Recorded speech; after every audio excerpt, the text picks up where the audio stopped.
Bismillahirrahmanirrahim. Assalamualaikum warahmatullahi wabarakatuh. Waalaikumsalam warahmatullahi wabarakatuh. Alhamdulillahirabbil alamin wa bihi nasta'inu ala umuri dunya waddin. Wassalatu wassalamu ala asyrafil anbiya'i wal mursalin sayyidina wa habibina wa maulana Muhammadin Sallallahu wa alaihi ala alihi wa sahbihi ajma'in. Rabbi ishrah li sadri wa yassir li amri wahlul 'uqdatam min lisani yafqahu qawli, amma ba'd. Puji syukur senantiasa kita panjatkan kehadirat Allah Subhanahu wa taala atas karunia dan nikmat-Nya, terutama nikmat iman wal Islam, nikmat sehat wal afiat, nikmat panjang umur, juga nikmat kesempatan, sehingga dari semua nikmat-nikmat itu kita masih diberikan kekuatan oleh Allah Subhanahu wa taala untuk melaksanakan kewajiban kita yang tadi sudah kita laksanakan, yaitu sholat subuh secara berjamaah dan akan dilanjutkan dengan kajian. Sholawat, salam dan juga terlepas kita sanjungkan kepada baginda kita Nabi besar Muhammad sallallahu alaihi wasallam, keluarga, sahabat dan umat Islam istiqomah dengan sunnah-sunnahnya. Mudah-mudahan kita termasuk di dalamnya dan mendapatkan syafaat baginda Rasulullah sallallahu alaihi wasallam di yaumil qiyamah nanti. Amin. Amin. Ya rabbal alamin. Jemaah sholat subuh yang dirahmati Allah, kita akan lanjutkan kajian kita bab wudu dan sekarang masuk ke bab ke-7. Bab ke-7 dan bab bagian ke-8. Bab bagian ke-7, ibadah yang mengharuskan berwudu. Wajib bagi setiap mukallaf berwudu untuk perbuatan berikut ini. Yang pertama, sholat. Sebagaimana hadis Ibnu Umar radhiyallahu anhu diriwayatkan secara marfu', la yaqbalullahu salatan bi ghairi tuhuri wa la syarabatan min al-bulul. Allah tidak menerima salat tanpa bersuci dan tidak menerima sedekah dari hasil penggalapan atau ghanimah yang belum dibagikan. Yang kedua, tawaf di Ka'bah, baik wajib atau bersunah. Yang ini berdasarkan sabda Nabi sallallahu alaihi wasallam, annahu tawaddaa thumma tawafa bil bait, bahwa beliau berwudu kemudian tawaf di Baitullah. Yang ketiga, menyentuh mushaf Al-Quran tanpa batas, berdasarkan firman Allah, la yamassuhu illa al-mutahharun, la yamassuhu illa al-mutahharun, tidak menyentuhnya kecuali hamba-hamba yang disucikan. Surat Al-Waqiah ayat 79. Dan berdasarkan sabda Nabi sallallahu alaihi wasallam, la yamassul Qur'an illa dhahir, la yamassul Qur'an illa dhahir, tidak menyentuh Al-Quran kecuali orang yang suci. Hadis diriwayatkan oleh Malik dan beliau mensahihkannya, disahihkan oleh Al-Albani dalam Irwaul Ghalil. Selanjutnya di bagian ke-8, ibadah yang dianjurkan berwudu. Wudu dianjurkan dan disunahkan dalam kondisi berikut: 1. Zikir kepada Allah Subhanahu wa taala dan membaca Al-Quran. 2. Setiap hendak sholat.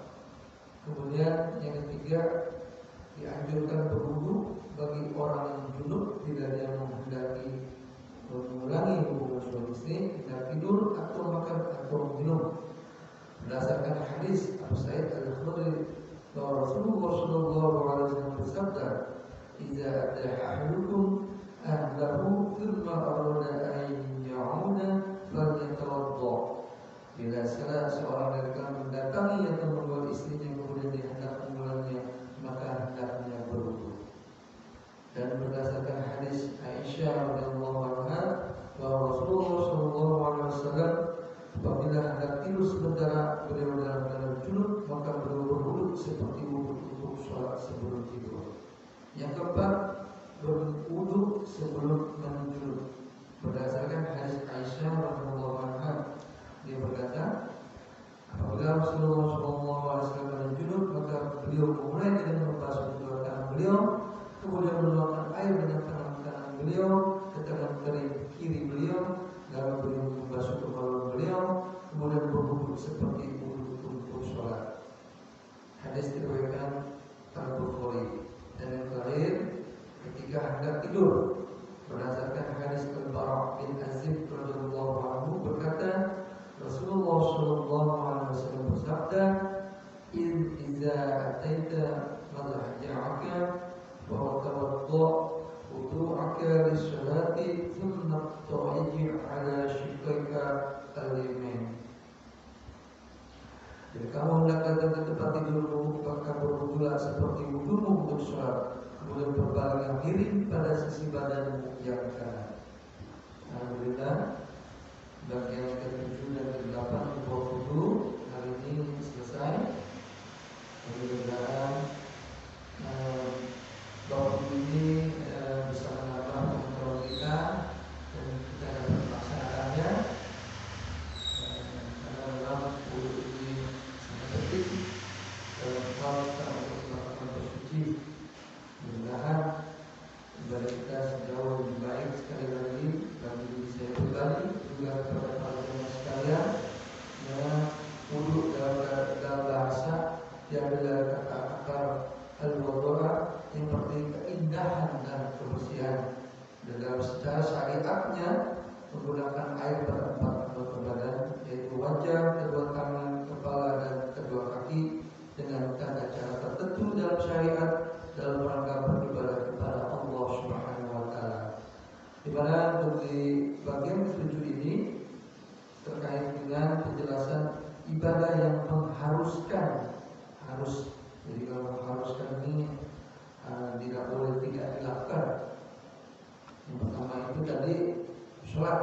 Jadi kalau sebelum sholat ya kita harus wudu dulu. Kalau wudu berarti sah sholat kita. Kemudian pada saat kita tawaf ke Ka'bah. Dan kita yang ketiga itu Al-Quran tanpa pembatas, di mana ketika kita akan membaca Al-Quran, alangkah baiknya memang sini juga diharuskan untuk berwudu. Hanya 3 poin yang terkait dengan ibadah yang mengharuskan berwudu. Kemudian di bagian ke-8 ibadah yang dianjurkan wudu. Yang pertama zikir, juga termasuk setiap hendak sholat.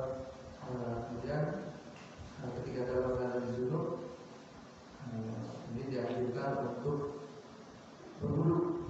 Dan yang terakhir ketika hendak tidur, berdasarkan hadis Nabi, barang siapa bila kita hendak datang ke tempat tidur, maka berwudulah seperti wudumu untuk sholat, kemudian berbaringlah miring pada sisi badanmu yang kanan. Mudah-mudahan sekali lagi ini merupakan bagian pencerahan kita untuk menambah keilmuan kita, terutama dalam ibadah, dan semakin hari semakin jauh lebih baik sesuai dengan tuntunan dan ketentuan baginda Rasulullah Sallallahu Alaihi Wasallam. Demikian yang dapat saya sampaikan. Mudah-mudahan ini bermanfaat bagi kita semua, baik secara yang mendengarkan dari penyamaskan yang ada di sini, juga yang berada di rumah, tentunya juga bagi saya pribadi. Mohon maaf apabila ada sesuatu hal yang kurang berkenan, mohon bukakan pintu maafnya seluas-luasnya. Wabillahi taufiq wal hidayah. Wassalamualaikum warahmatullahi wabarakatuh. Waalaikumsalam warahmatullahi wabarakatuh.